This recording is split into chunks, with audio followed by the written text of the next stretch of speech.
All right.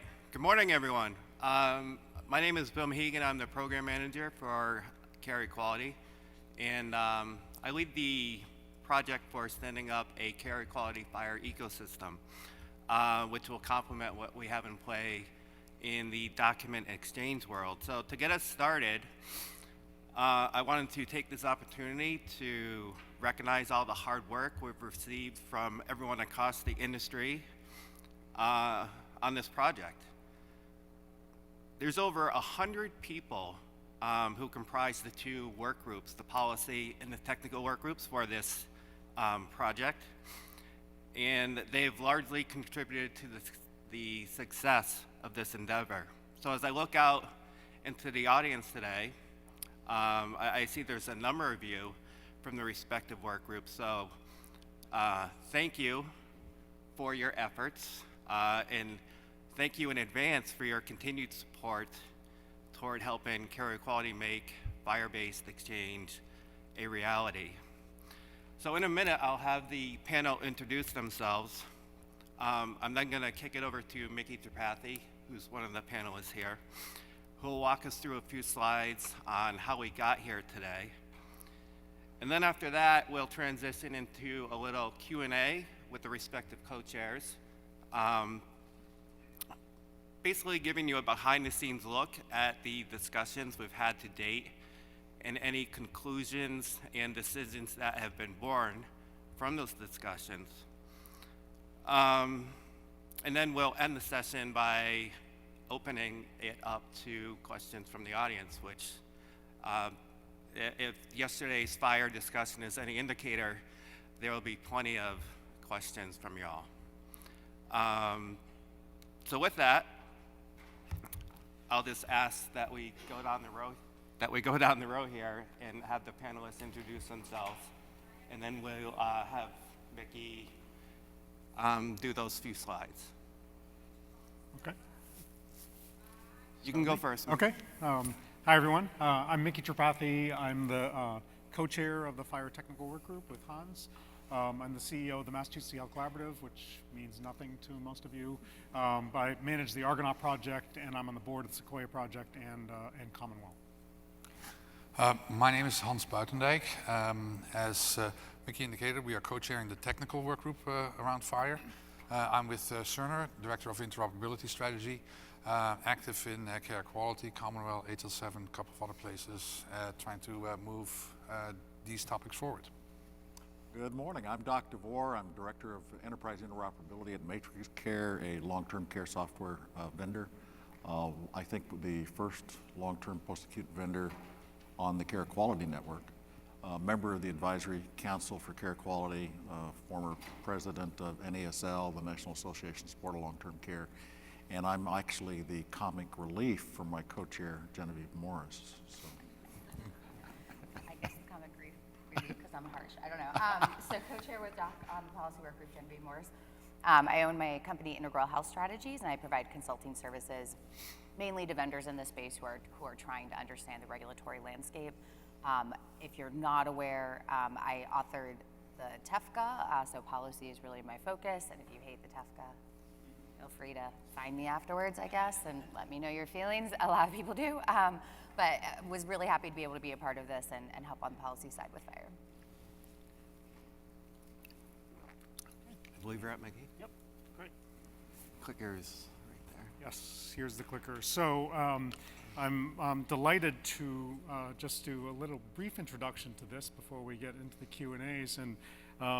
And this is for those who were here yesterday who were, where is my FHIR? I want my FHIR. This is the answer we're going to give you about where is your FHIR, and you know, really welcome your your sort of feedback on kind of how we approached it, and sort of the steps that we've taken to try to see how we can do this in a prudent way that sort of recognizes where the industry is and how this can best sort of complement everything going on with Carequality. So sparking FHIR in the real world, I'm not responsible for any of these, sparking and FHIR, that's you, Bill, right? So let's see, how did we get here? So in the fall of 2018, I can't believe that it's that long ago, but it was a little over a year ago, the Carequality Steering Committee launched, or basically authorized the launching of an effort to figure out how we were going to essentially put FHIR into the Carequality stack, as it were, to sort of say, well, we've got sort of a trust framework, we've got exchange happening, query-based document exchange based on IHE profiles, as all of you know. And then as FHIR is becoming an emerging standard and widely embraced by the industry, as we know, the question arose, well, how do we bake FHIR into that to allow FHIR-based transactions within the framework that Carequality supports? And why do that, right? I mean, it's just another technical specification. But as all of you know, the great thing about FHIR is that, or one of the great things about FHIR is that it allows us to get beyond packages of documents or packages of data inherently bundled up in documents that themselves can't be parsed out until you receive the entire document, to be able to allow use cases where I can just ask for specific data elements. And someone yesterday was talking about how docs are choking on CCDs. This would hopefully be, sort of an answer to that, to be able to FHIR enable these types of transactions so that you could just ask for the meds, just ask for the allergies, or just ask for the document, or you can ask for the entire document, right? And I think all of you hopefully are very aware of, the benefits of FHIR. And so the idea is, how can we bring this in as a complement to the exchange that happens today, right? It's not a rip and replace. It's not FHIR comes in, query-based document exchange leaves any more than it is in any of your EHR systems or other systems today. This, for all this stuff has long tails, so this would be a complement to the query-based document exchange that happens. And then as these things mature, perhaps everything gets replaced by FHIR or whatever the next great standard is. All of this sort of evolves over time. And I think, as all of you know, it is a very flexible standard that allows a wide array of exchange patterns. And one of the benefits of it that we'll talk about later is, not only that it allows this data level as well as document level exchange, but it opens up a world to a lot of other participants who have been standing on the sidelines, because IHE, document-based exchange, whatever it is a barrier to entry for lots of other organizations and has historically been. And who are those organizations? Some of them, we're seeing are other life sciences participants, payers who haven't, sort of embraced IHE kind of profiles, are now diving in with DaVinci and other kinds of things. And then app developers outside of the typical healthcare ecosystem. There are two work groups that were commissioned to sort of grab this and try to sort of develop what would be sort of an appropriate approach to FHIR enabling Carequality type exchange. And the idea was that we need to think about the architecture writ large. And what I mean by that is there is a policy architecture that needs to be created, and there is a corresponding technical infrastructure that needs to be created. And obviously that's iterative, right? The policy affects the technical affects the policy. But those are very different, there are different kinds of activities that go on in each of those. So that's why there are two work groups, and we work pretty closely, sort of iterating on what each other is doing, asking questions of each other to be able to, sort of make sure that as we're thinking about this, the policy does, sort of drive what the technical requirements are going to be at the end of the day, but the policy requirements are also, somewhat constrained by what technology allows and what are the feasible kinds of ways that technology can roll out. So that's how, sort of the iteration happens. And, the goal is to establish the implementation guides and have those available sometime in the second quarter of 2020. I think we're still saying that. The links to the work that is a part of the build, the ongoing work, is available. I think it's going to be available. I mean, all that is publicly available. So you're welcome to and we encourage you actually to go in, and if you have any questions or comments, to contact any of us, because we'd love to get your feedback even if you aren't a part of the work group. So with that said, I think we can turn now to the questions. All right, let's do it. Okay. And regarding your feedback, it's never too late to join these work groups. If you're interested in either the technical and or the policy work group, just send an email to admin@carequality.org, and we'd love to loop you in and get your feedback on that and have you participate. So we're going to start by asking some policy questions first. You guys feel free to weigh in with any thoughts you have as well along this line. So I'd like to start with the question around network hygiene. Genevieve, I know this is one of your favorite topics, but what we want to do is maintain a balance between setting a high bar as far as entry into the Carequality FHIR ecosystem, but at the same time allowing folks to enter, so not make it too high that you're eliminating certain sectors from even participating. So we definitely had a lot of chats around this. Spirited discussion. Yes, exactly. So would either one of you like to pick up particular, whether it's best practice or what we're looking to spin up as an SLA? Yeah, I can kick it off. So a couple of things. Particularly in the network hygiene conversation, this came up a lot, but as I'm sure you all are aware, part of the vision of FHIR is that folks who have not traditionally participated in our ecosystem will be able to participate, particularly for individual access. And so a lot of the tension that we've felt within the policy work group is trying to set policies that make everyone in healthcare comfortable with those third-party apps coming into our space. And operating in our space and setting a bar where we know it's not some Joe Schmo app who can't handle any of the network traffic that we're actually talking about, but not so high a bar that folks who have good products but perhaps don't have millions upon millions of dollars can't participate in the network and enable individuals to access. And so a lot of, I think, what you'll hear from Doc and I is that kind of tension of setting rules that allow those folks to participate, but also setting a bar high enough that we all feel very comfortable with them participating. And this came up a lot in the network hygiene conversation because in the network hygiene, and just to be super clear, and you'll hear me say this probably about 5 or 10 times, we are not setting SLAs within the policy document. We are setting best practices that could eventually turn into SLAs. Again, because we're concerned about scalability of the network when we actually have everyone participating. And so some of the things that we've gone through around the network hygiene are response times, uptime and downtime. How do you communicate uptime and downtime? Are there rules around how fast you have to communicate downtime, or maybe you don't communicate that at all, and how do you do that using capability statements, et cetera?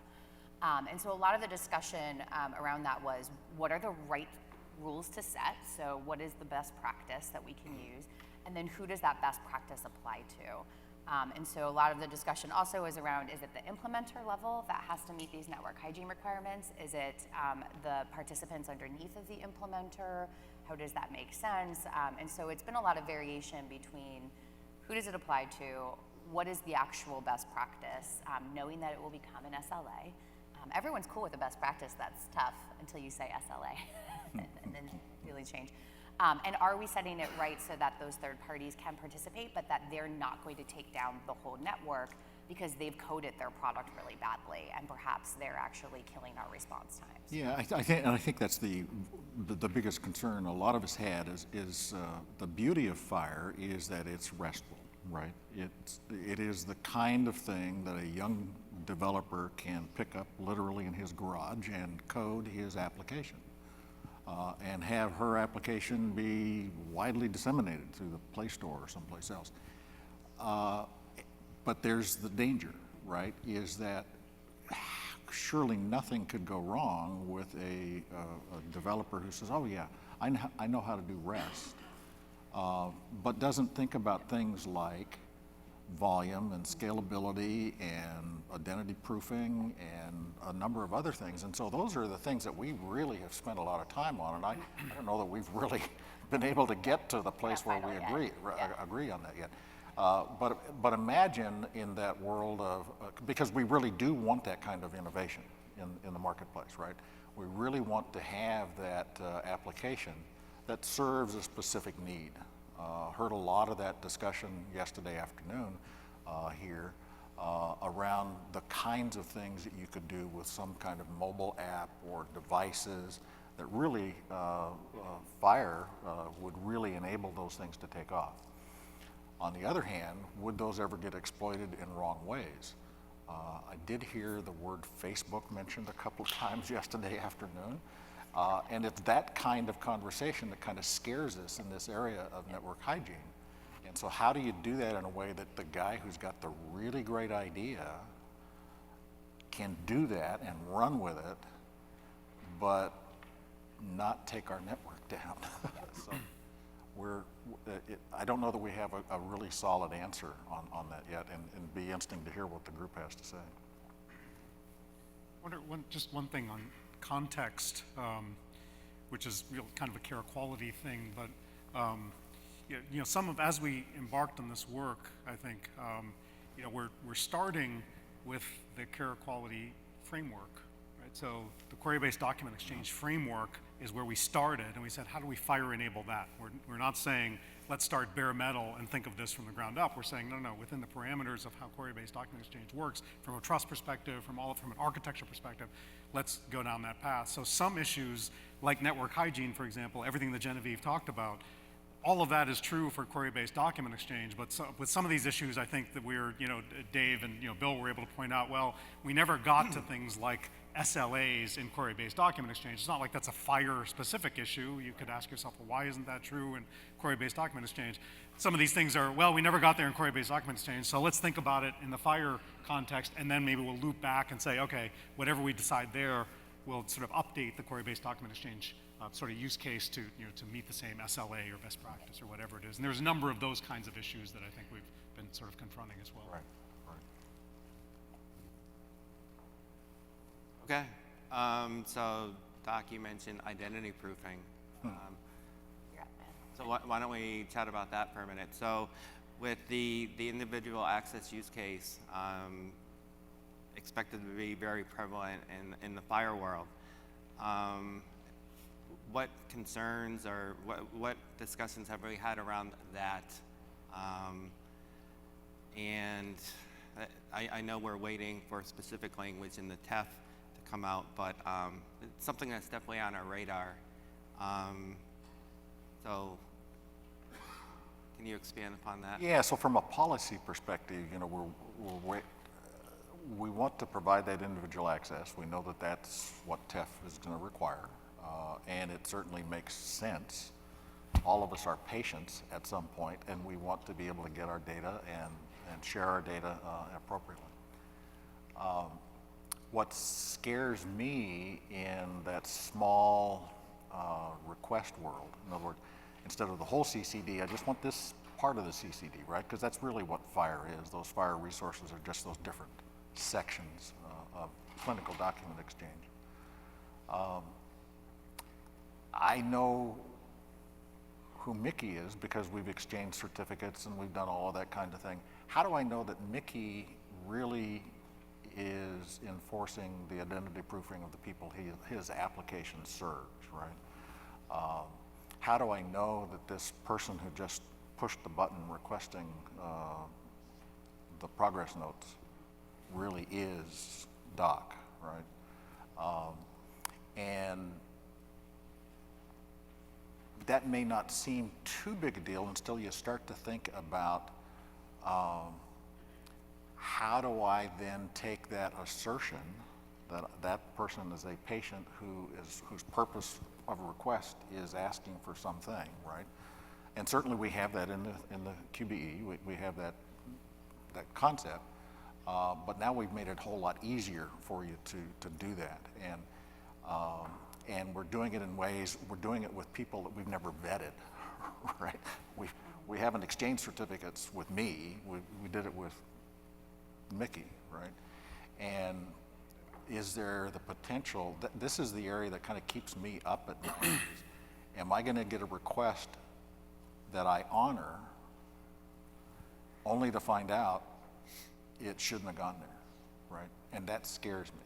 I don't. Yeah, so what I would add to that, and yeah, it keeps me up at night. Yeah. So I think consistently what we heard in the work group is Yeah. there isn't significant concern on ID proofing for the clinical folks who already use these networks, who are coming in Right. via the EHR systems or the other implementers. Question whether or not we should be concerned about that, but I'm willing to accept that we shouldn't be concerned about that. Right. I think consistently where everyone sort of draws the line is what you were talking about, which is how do I know that that app actually did identity proof that patient to a degree that I'm comfortable with. I do think at this point we have in the implementation guide set the rule that it's NIST level 2, Right. IAL2, for identity proofing of even individuals, which is a high bar, but really part of the discussion that we're currently having, and would very much like feedback on this, is the concept, a trust framework works because we've all signed the same agreement, and I'm trusting that you're following the same rules as me. I think we all generally feel comfortable with that concept when it's vendors in our space who we know and who are subject to HIPAA penalties. I think none of us feel super comfortable with that when we're talking about third parties who are not business associates, not covered entities, not subject to HIPAA, but I still have a requirement to make sure that they have in fact ID proofed. And so part of what we've been kicking around recently in the work group is, do we trust that because that third party app has also signed the agreement and has said that they are ID proofing to NIST level 2, that that's enough? Or do we need to build in some type of requirements around auditing or verification so that we actually know that when they said they've done that, they have in fact actually done that consistently? We have honestly varying opinions in the work group on that point, because obviously if you subject the third parties to audits, it subjects everyone to them. And so I think it's a question of like, how much can we stretch trust when we get outside of the sphere that we're super comfortable with? And so when we get to Q&A, we'd very much like feedback on that piece, because I don't think we've, unless you've come to a decision, I know I have not. And then we have to figure out like how much is Carequality going to do on auditing, and how do you even audit to make sure that they did in fact identity proof? Like, are there methodologies for that? Which, side note, if you have companies we should talk to who do that now to get feedback on how that would be feasible, that would be helpful. And is ex post auditing good enough, because you're always after the fact at that point, right? Exactly. Great, I discovered that we made a bunch of errors. Yeah, and like who's liable? Yeah, who is liable? When you, I mean, and it's tricky because those third-party apps are not business associates or covered entities. And I'll be very upfront about this. Even though I worked for ONC and worked with OCR, it's not clear to me when you're talking about a structure like Carequality that's a network and a business associate itself, are the rules for those third-party apps and who's liable different than, and I go directly to the healthcare system and tell them to use that app. I don't know that we actually have good guidance on that. And that could change what we have to do. And I'd like to add is that both the first topic and the second topic is really fundamental to one of the key goals and objectives that we have with Carequality and the networks: scalable trust, rapidly. One connection, exactly. and I have immediately access to everybody on the network. So it is critical that we have that established on what is the minimum required, what is essential to be able to do that, so that, and particularly as we move more into consumer-based apps that are getting out there to that, how can we rapidly get access to, quote unquote, everybody? Yeah, and here's how the two groups have worked together, for instance, in this area of the trust is, how do I verify that you have given permission, right? We've had a whole long discussion and have gone back and forth between the two groups. And there was a lot of discussion yesterday about how do you centralize that permission process, right? But so those are the things that, so is there a way to do it in FHIR, right? And what should the policy be around about how you do that? And so it's been fun. Well, I think it's also fascinating that, and I contrast it with Commonwealth, which is different, which is very centralized, kind of architecture, unlike Carequality, which is very, very flat, and both from a policy perspective as well as a technical perspective. And in Commonwealth, this kind of discussion, because it's very centralized, and because any participant who joins has access to the complete RLS, so it's not like Carequality where once you're on, well, you still only have access to any of the points that you sort of connected with, whereas in Commonwealth there is sort of a higher bar, because once someone's on, they have access to the RLS. There's consideration of actually taking a further step of saying maybe Commonwealth would just authorize or certify a couple of identity proofing types of organizations, Experian or IDMe or whatever it is, and say, if you're outside of HIPAA, you're required to use one of these services who we've contracted separately with or whatever to ensure that there's that level, rather than just they're attesting I'm at IAL2, they have to say, no, we're using IDMe or we're using Experian. Or should Commonwealth bake that into the Commonwealth infrastructure and say, no, you have to use this solution that we have actually, and it's really IDMe or Experian or whatever behind the scenes. Anyway, not that that's better or worse, it's really sort of more an outgrowth of the architecture of the network. Okay, we should probably go on to the next. So we sort of touched upon this issue. Doc, I think you said a sentence or two around it, but really as the industry starts to open up beyond the treatment use case, especially in the FHIR world, we have concerns around permitted purposes and authorization to access and ensuring that data is going where it needs to go, but properly, in a proper manner. So these are some of the concerns we've kicked around in the policy work group. Would either one of you like to expand upon that? Should we start by saying Yeah. our intention is to align the permitted purposes Right. for the FHIR IG to whatever TUFCA Right. next iteration is. So currently, I think we have the current list of 7, 8, I should know this number off the top of my head. That is our current list in our IG.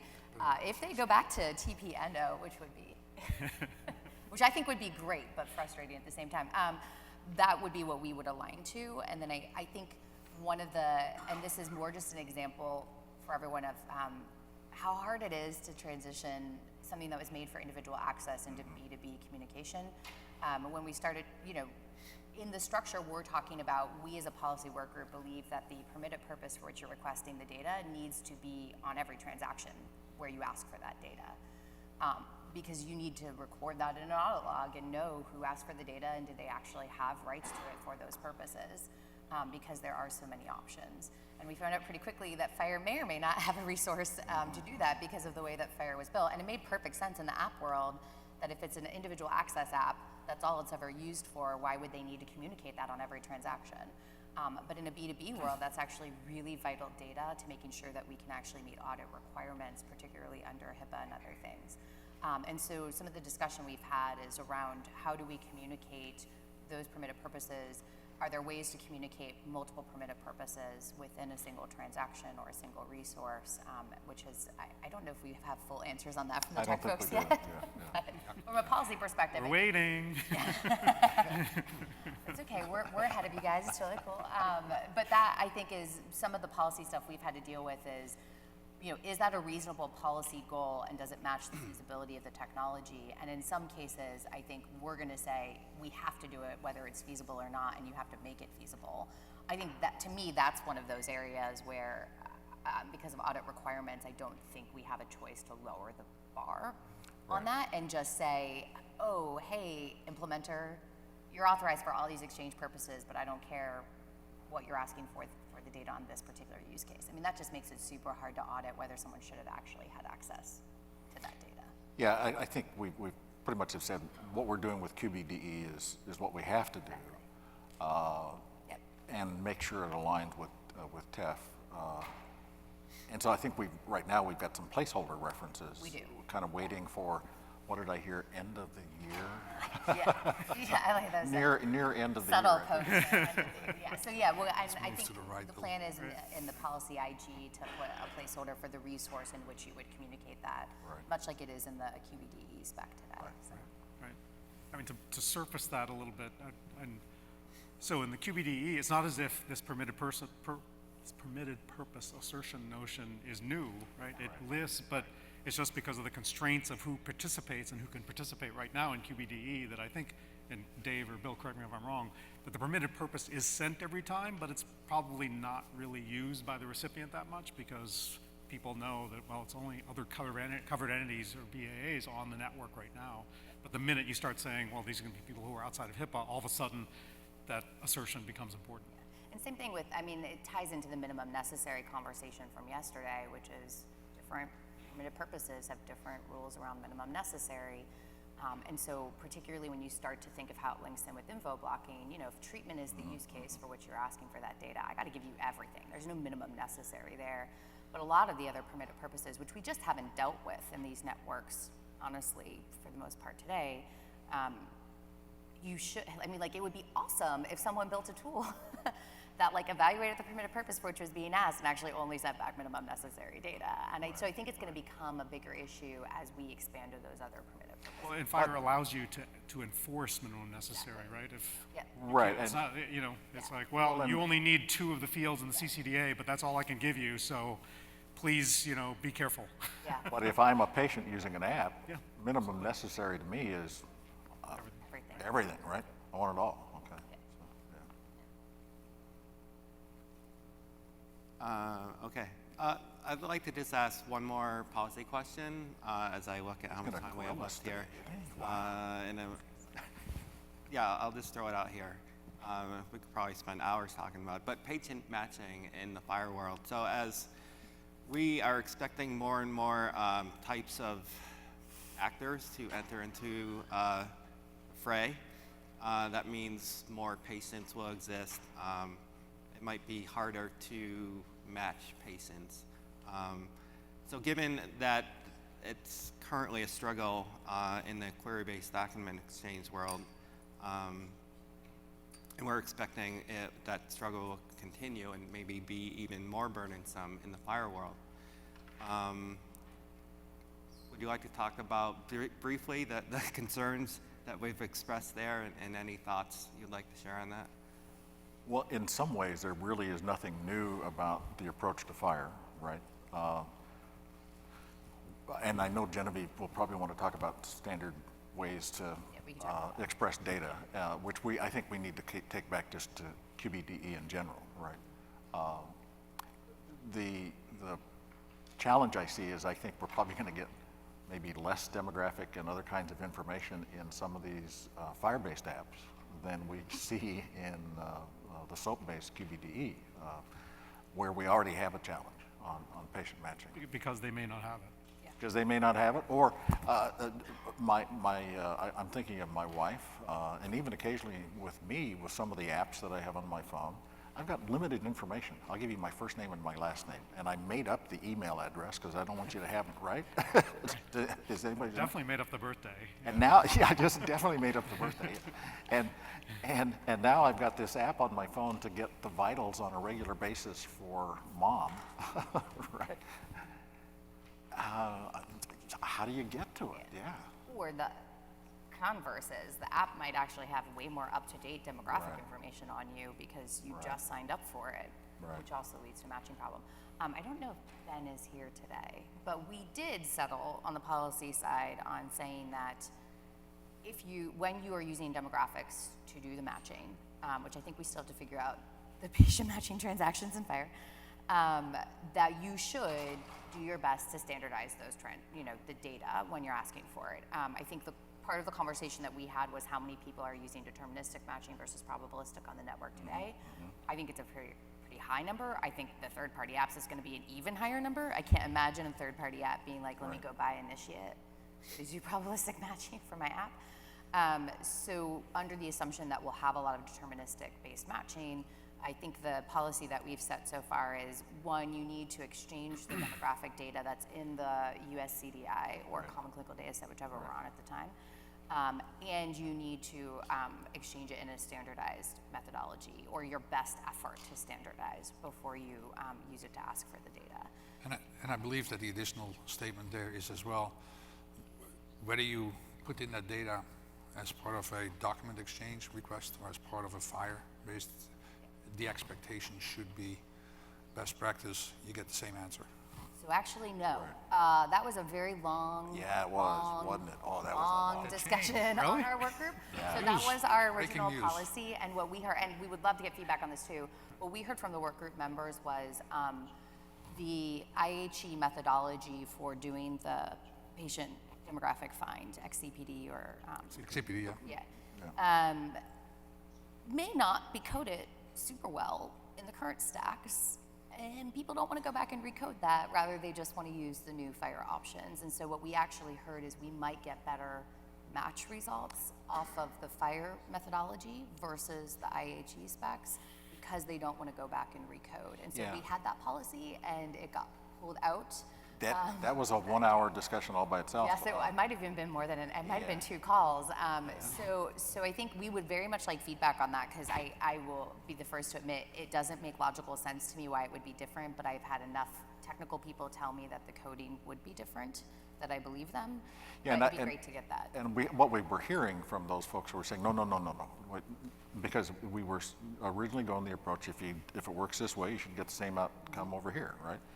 And we had really good, strong pushback. We did. No, look, we'd like to get rid of that Yeah. and adopt something new, and we can't go back and recode all of this other stuff, right? Yeah. So how do we approach that in a way that makes it work? We So might have- that's a tricky issue, right? Yeah, You know, for everyone, if you haven't totally followed, I mean, I could have a query-based document exchange query and get a match, and then send a FHIR query to the same site on the same patient, and it tells me no match. You'd be like, whoa, wait a minute, what? How could that possibly be just because of the specification I used? And perhaps this might be one of those areas where I understand SLAs are perhaps a little bit too high a bar. Right. But if you're providing the same data, demographic data, as input to a matching, that the desire at least would be that you would get the same result. I can understand the how it was pushback, but there's a difference between desire and intent versus perhaps an SLA. Which led to whole other policy discussions around gathering the metrics, right? Yeah, right? exactly, Long around like how discussions. we're doing on matching. And I think the other piece is, and this policy stated is the capability to return more than one match Yeah. when I get more than one hit. At this point, we are requiring that you have that capability. What the other side does with it, we're not specifying, right? So you could build your product to show all the matches, you could build it to show none, but we think it's important to have that capability because we know the match. Except for patient-facing. Correct. Patient-facing is actually the exception in our policy, because obviously you don't want to show that to a patient. But that was to sort of alleviate some of the tension where we know it might be different. That at least gets you more than one option. Right. So this is new news to the technical work group. We're taking it under advisement. Sorry about that. Okay, speaking of the technical team, feel like we should have 3 hours for this work group. There's only 14 minutes left. Let's transition into some technical questions. Or maybe not even questions. So, Hans or Micky, why are we trying to enable FHIR in Carequality?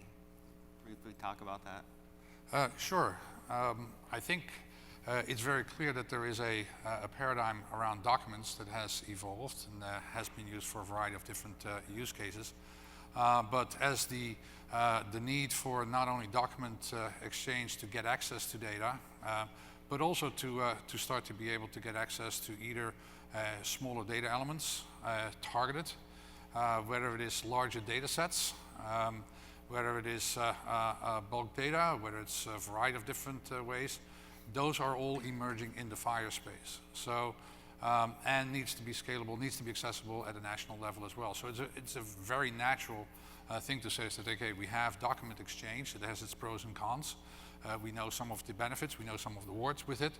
FHIR has the opportunity in a number of those areas to improve upon that. Some areas it will get to sooner rather than later. But that is an area that we need to explore. So it's a natural next step to go into. You look at TEFCA Draft 2 proposal, puts FHIR into phase 2. We are ahead of phase 2 to move forward with that. It's natural choice. You already see with a number of networks is that FHIR is starting to be deployed in various aspects of the flows.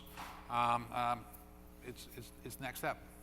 Makes sense. Right. I guess the other thing I would add, which I said before, but I think it's to me it's the most important part of it, is just that it opens up the horizon for other types of organizations who are happy to say this is a RESTful API. It's based on resources. I understand that model from the internet, and patient-facing other kinds of sort of apps, so that we not only have B2B or constrained B2B right now, but you're able to say no, it opens up to B2C, to B2B2C, all of those things. I mean, the Jennifer Blumenthals of the world, we want there's only one Jennifer Blumenthal, but we want 10 million Jennifer Blumenthals to start leaning way into this, and FHIR makes the lift much lower. Right. And if we do that at a network level, going back to if we have an established trust framework where you can hook in and then you have access to everybody, some of the issues and challenges that currently exist. I have to work with everybody individually to make that happen. In some fashion, we should be able to help with that as well. So it's from a number of different perspectives. It's the next step. So we're running a little short on time. I was wondering if folks, if you do have questions, if you could start going to the microphones, and while we wait for that to happen, or we can just, there you are, you're ready. Oh darn. But mine's pretty high level and probably pretty quick.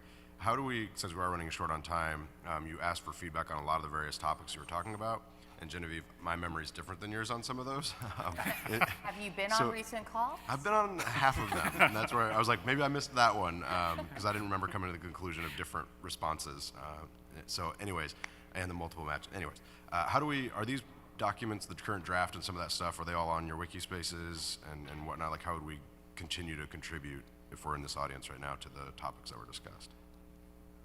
There's links on this deck. They are also available on our Carequality.org website. You can navigate to them from there as well. But if you're interested, they're on like the last slide in this deck. And the overall time frame still very much drafting, contributing. Sometime in 2020, there might be an implementation guide that's published. Yes. Yeah. I thought I heard Doc say end of 2020.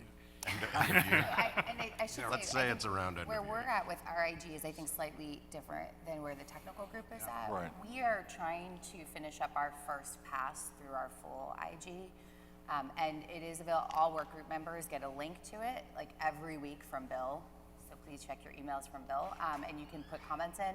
And then our second step, because we've had fairly large disagreements at different points in the IG around who a particular policy applies to, our plan is to actually do a very large work group meeting where hopefully everyone attends, to run through each of the policies and try to identify, can we agree on who this policy applies to, implementer versus participant versus both. So we're actually, I think we're about 60% done with our IG at this point. I think 60. Maybe, I'd say even more better than that. I think we're better than that, yeah. Good. We're working on it. Good for you. In fairness, we have the easier side because you guys have to build a full new tech spec. We just also say- don't know the denominator. It keeps growing. Go build this, And then guys. we throw you guys work because we say this is the policy you have to. But maybe a little bit of a response maybe to Rob's question as well, or at least use his question to provide some insight there.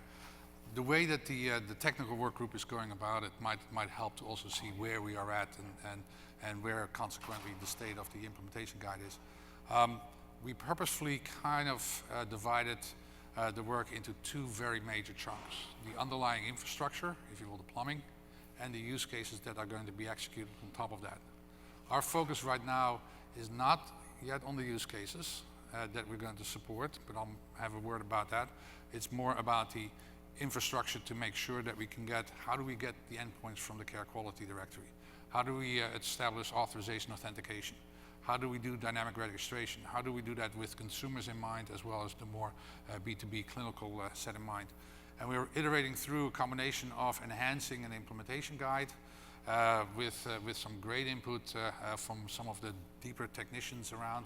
A couple of folks, Julie and Louise Maas, Dennis Patterson, a bunch of other folks, really working on that to pull that together, and using connectathons to validate and further refine it as well. So we are iterating through that, and that's why we also need to look at where we're at with FHIR, what can it do, what can it not do. So that's the general approach that we take, get that in place, so once we have that, and we know that we can reliably connect from one point and then to anybody that is participating, that then we're going to be looking at the use case and say, well, what are the use cases? That might be simply starting with pointing to the US score in support of US EDI, it might be pointing to Da Vinci, it might be pointing to Karen, it might be pointing to any of the above, but that's where we're going to look at which of the use cases are most appropriate to start out with, that we're going to look at further deploying. So, which could also include then document exchange based on FHIR. But that's undecided, that's not what we have touched yet. Hi, Ada Glover from Athena Health. One question, as we think about opening up the exchange to third-party applications and additional players, how do you think about bidirectionality and then putting data back into the exchange, and whether there are additional considerations either from a policy or technical perspective to make sure that the integrity of that data and the use cases that are supported are maintained? That's probably going to depend a lot on where at that point in time the state of the FHIR deployment is. So that's that second part, use cases. Are we looking at predominantly reads access using RESTful APIs? Are we going to be looking at availability of, and there's interest to do something with bulk data? Is there interest in PubSub? Is there interest in sorry, but you can also do messages on FHIR. But there's a variety of different things you can do with FHIR. Where are the use cases and the interest at that point in time that makes sense to deploy? If that includes at that point in time write capabilities, otherwise that have evolved, that there is support behind implementation guides, otherwise that have emerged. Certainly they would be feasible to tackle. But that's where I think also Carequality from the beginning has been trying to look at what's already out there, what has been adopted at some point, so that we don't need to recreate those implementation guides and use cases. We can build on that and start to make that available at a network scale. But you can think very wide. Don't just think FHIR RESTful. Think anything you can do with FHIR. And the other thing I would add to that is, and I think it's related to some of the discussion yesterday too, where people were asking with the QTF why, we're not sort of, not we, but folks who are involved in the QTF aren't requiring FHIR. I think that we just can't ignore that in our fragmented healthcare delivery landscape, both on the supply side and the demand side, the important role that unfortunately or fortunately that the regulatory process, that the ONC rules sort of play here.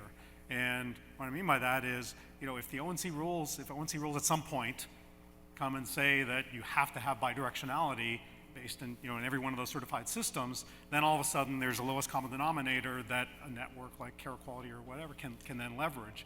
But if we were to just say, you have to have FHIR and you have to have this, you have to do that, just because the TEF says it, or just because Carequality requires it, doesn't mean that all the EHR vendors are going to do it. Right? And every one of them is in a different place. And the only thing that you can count on right now are, across all the HR vendors, are what ONC has said is required in a certified system, right? And that's it. That's all you can count on. So I think there's, that plays an important role here. So I want to bring the discussion back to the policy work group and the question of the authentication level and trust, because it is definitely something that worries me in the sense of, again, trust the general EMR vendors and folks who are in the community, but then when you have an app developer, just getting their level of identity proofing done. Is there any thought being put to risk-based approaches or thresholded approaches of, we're okay with this level of identity proofing for the first 5,000 transactions, but if they suddenly start hitting it like crazy because they have access to, effectively everyone in the country, and maybe they just got hacked, is there some throttling or governor that you can incorporate into the policy-based mechanism that, we would trust Epic to have high volume, or Cerner, or a large vendor, but Bob's startup app, couple transactions, a couple hundred transactions, great, but all of a sudden, they're spiking. So we haven't, because when you look at the newness levels, the only level above 2 is 3, and 3 is like full-scale biometrics. I mean, it's a fairly intense process that I think only the government uses at this juncture. Well, they don't even use it because they're on NIST level 4, right? It's equivalent to level 4 in the current.